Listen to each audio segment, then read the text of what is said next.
And I went and was in the shower, and it's just kind of one of these things that, you know, that's the thank you God, you know, just that melody just popped in my head of just like da da da da da da da, and I was thinking, what goes with that? And it just came out. Probably wouldn't be this way, and kind of fit with that melody. And so Tami Kidd, who I co-wrote it with, she came over, and so it just kind of evolved. You know, we wanted to do this conversational thing, and it was like the sweet melody, when that chord.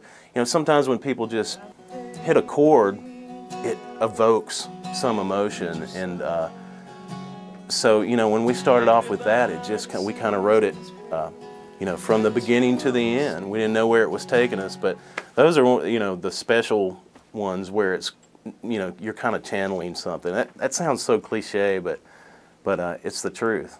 You know, those are the really great ones, and the great writes when you're not aiming towards something. You know, I started, I think in April of '03, in the first year, and I got 4 cuts in 1 week. And I thought, this is easy. Yeah, I got a Faith Hill and a Leann in the same weeks. And so I'm still waiting on my 5th cut. But one thing I try to do is write the truth. I think people can read through it when you're not telling the truth. And I love the writers like Hugh Presswood and Stephen Dale Jones and those guys that were just, I mean, it's a 5-word sentence and it just says everything. Everybody knows what they're talking about, and I mean, that to me is the great craft of songwriting. And so basically I just try to copy them. And probably wouldn't be this way. We kind of started off, and I wanted to write something really intimate and you know, like those guys like Stephen Dale Jones and Hugh Presswood, and just kind of using your own life and what's going on with that.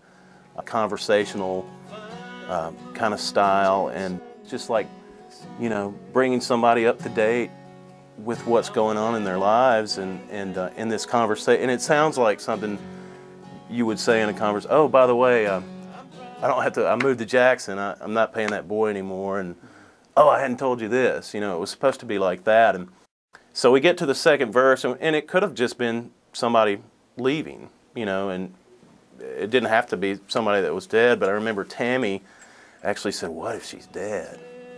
Or what if he's dead? And we kind of went, oh, no. And then we were like, yeah, maybe so, you know. So, and I think it was Tami who said that line. Well, she said, when they see me around here talking to the stone. And from that point, I remember we both were like, oh my God, we were high-fiving, and it's always trying to find that twist. You know, what can you say going into the chorus that makes the hook make sense this way, and what, you know, how do you twist it coming out of the chorus, you know, to make it mean something totally different.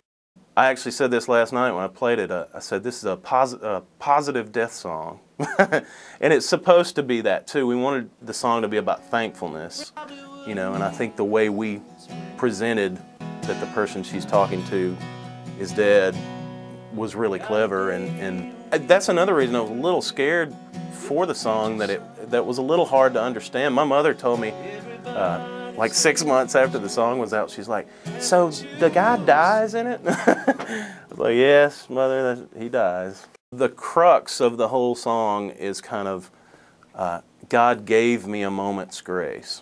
She's saying, thank you, God, for the little time that I had. And to me, that's what we're trying to do, not make it this big downer.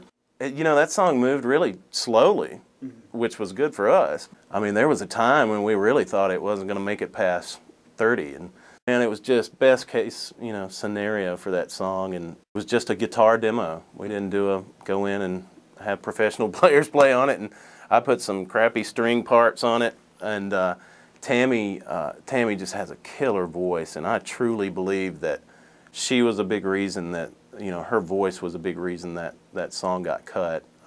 I don't think that's a normal song that, you know, people probably are going to put on during drive time, you know, in normal circumstances. So it kind of beat the odds.